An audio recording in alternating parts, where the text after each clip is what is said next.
What's in the box? What's in the box? What's in the box? What's in the box? Oh, what could it be that's hiding in here for me? What's in the box? What's in the box? Is this a model kit or what's in here for me? What's in the box? What's in the box? How hard is it to put together? Is it made of leather? Hey, what's in the box? What's in this box? What's in the box? Today's episode of What's in the Box was filmed right here at Monster Hobbies in High River, Alberta, Canada. Hello everybody and welcome to another edition of What's in the Box Hot Summer Nights Basement Edition. That's right, I'm hiding in my basement where it is nice and cool, filming these What's in the Box episodes for your enjoyment. So, Games Workshop has released the new edition of Warhammer 40k 8th edition. It's very much played like Age of Sigmar with the original 40k rules in it. It's got the same kind of sequences as Age of Sigmar. But what I need to do now, so we're starting to get a good solid 40k group coming back to the store again.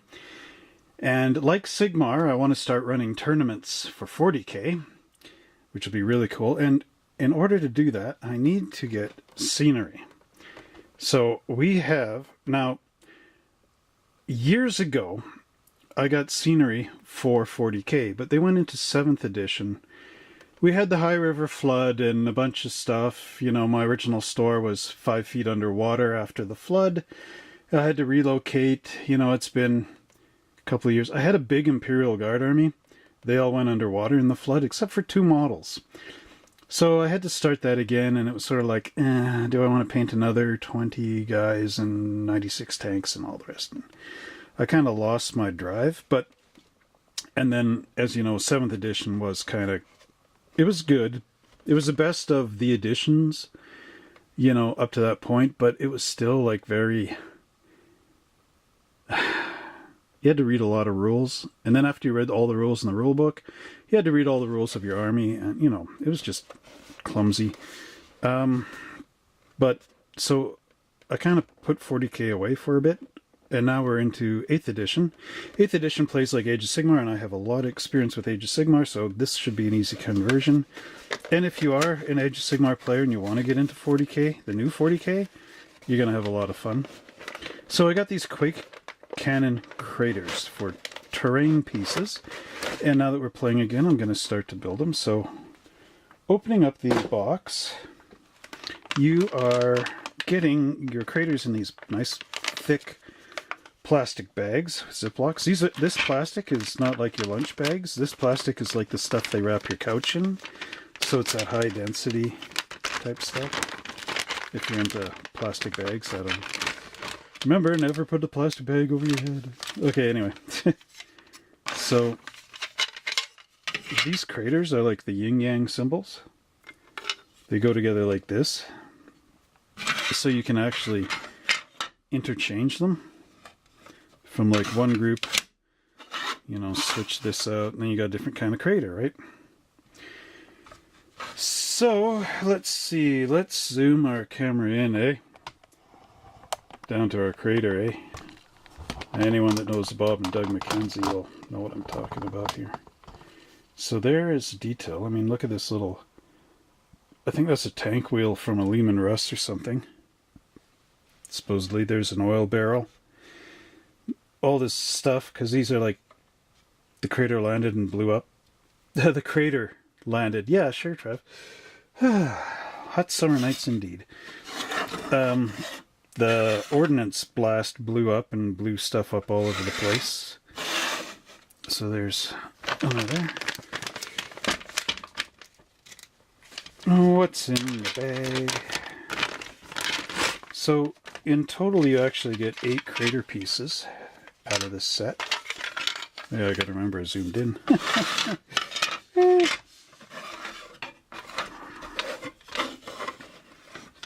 So there we go.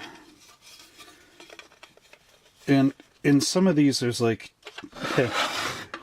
dead Imperial Guardsmen. In fact, okay, where can it zoom? Let's zoom out and move this up. There's one of these blown up Imperial Guardsmen right there. He's still wearing his helmet. All his clothes rotted away and everything, but he's still actually holding onto his las pistol. Yeah, it's neat stuff. Look underneath, it's got Games Workshop 2014. So I must have got these like the year after the flood and never really did anything with them. But now is the time to do something about with our craters here.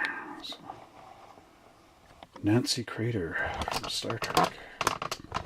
She was the salt vampire. Okay, anyway. So yeah, the combinations are, pardon my arm, somewhat endless on here. So you can do like mirror image or mix it up.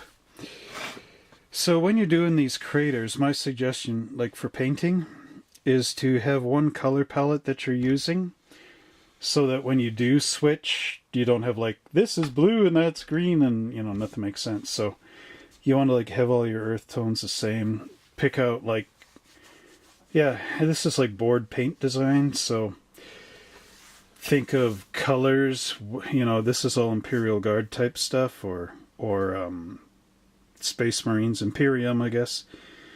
So you want to think like, okay, my planet is going to be brown, so this here will be brown, and the gear will be like a tan dirt color or something, I don't know. So you paint it up however you want it there. But yeah, it's really well detailed. So if you need craters, check out the Quake Cannon Crater set from Citadel Miniatures. You could also use these. Maybe like this. And use these as like strong point walls, little mini ones. I don't know. Go to ground. I don't know if that's still a thing. In fact, we didn't really play with go to ground when I played. But anyway, okay. Never mind. So yeah, go and grab them. And remember, Monster Hobbies is an independent retailer for Games Workshop. I am hooked up with their computer system. So if you want to order these, I can order them through Games Workshop and bring them into the store. And also check out www.monster-hobbies.ca to see our available Games Workshop stuff. And I guess that's about it for this edition of What's in the Box. So we will see you on the next video.